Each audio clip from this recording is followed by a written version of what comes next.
ఈరోజు అనంతపురం వేదికగా సీమ సిగలో సంక్షేమాభివృద్ధి అనే అంశంపైన మనం ప్రజా ప్రస్థానంలో చర్చించుకోబోతున్నాం. కుప్పానికి కృష్ణమ్మ నీరు తెచ్చింది సీఎం జగన్. కుప్పాన్ని మున్సిపాలిటీగా మార్చింది సీఎం జగన్. కుప్పానికి రెవెన్యూ డివిజన్ ఇచ్చింది సీఎం జగన్. కుప్పానికి పోలీస్ సబ్ డివిజన్ ఇచ్చింది సీఎం జగన్. చంద్రబాబు సొంత నియోజకవర్గాన్ని సీఎం జగన్ అంతలా అభివృద్ధి చేస్తుంటే మరి సొంత ప్రాంతాన్ని అభివృద్ధి చేయకుండా ఎలా ఉంటారు? అవునా కాదా? మాటలకందని సంక్షేమాభివృద్ధిని చేతల్లో చూపించారు. రాయలసీమ రూపురేఖలే మార్చేశారు.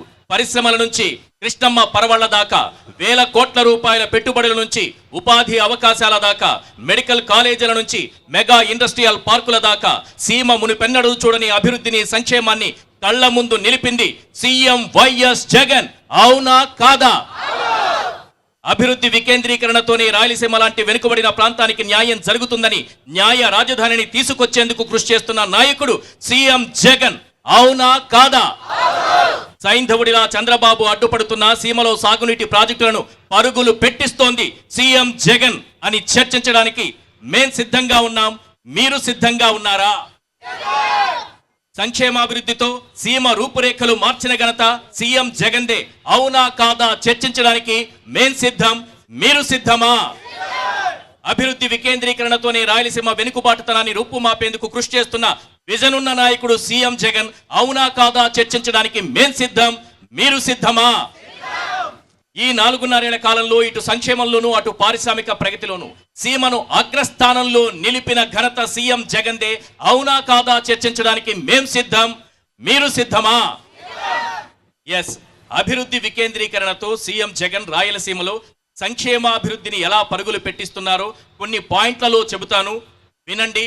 అవసరమైతే రాసుకోండి, రాసి పెట్టుకోండి. అందులో ఏదైనా అసత్యం ఉంటే ప్రశ్నించండి. 35 ఏళ్లుగా చంద్రబాబు కుప్పంకు తాగునీరు ఇవ్వలేకపోతే నేడు అదే కుప్పంలో కృష్ణమ్మను పరుగులు పెట్టించారు సీఎం జగన్. సీమను సస్యశ్యామలం చేసేందుకు రాయలసీమ ఎత్తిపోతల పథకానికి శ్రీకారం చుట్టారు సీఎం జగన్. విశాఖ GIS సదస్సులో 13 లక్షల కోట్ల రూపాయల పెట్టుబడులు వస్తే అందులో 40 నుంచి 50% పెట్టుబడులు సీమకే కల్పించారు సీఎం జగన్. అభివృద్ధి వికేంద్రీకరణ కావాలంటూ కర్నూలును న్యాయ రాజధానిగా చేయాల్సిందేనని పట్టుదలతో అడుగులేస్తున్నారు సీఎం జగన్. అందులో భాగంగానే లోకాయుక్త, హ్యూమన్ రైట్స్ కమిషన్ కార్యాలయాలను కర్నూలులో ఏర్పాటు చేశారు సీఎం జగన్.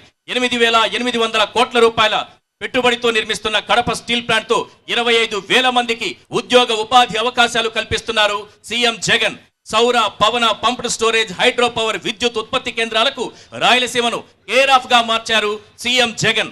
సీమలో ఉత్పత్తి అయ్యే వస్తువుల రవాణాకు 2,365 కోట్లతో నిర్మిస్తున్న రామాయపట్నం పోర్టును చుక్కానిలా నిలిపారు సీఎం జగన్.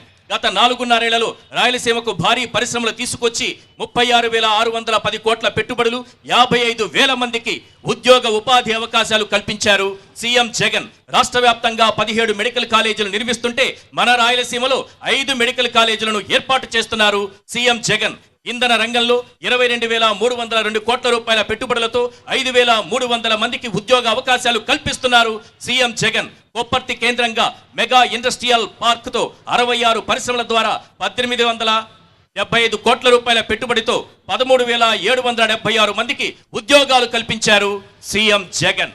మరి సీఎం జగన్ ఇంతలా రాయలసీమలో సంక్షేమాభివృద్ధి కోసం కృషి చేస్తుంటే మరి ఇదే గడ్డపై పుట్టి, ఇదే గడ్డపై పెరిగి, ఇదే గడ్డ పెట్టిన రాజకీయ భిక్షతో 14 ఏళ్ల పాటు సీఎంగా ఉన్న చంద్రబాబు ఈ సీమకు ఏం చేశారు చెప్పాలా?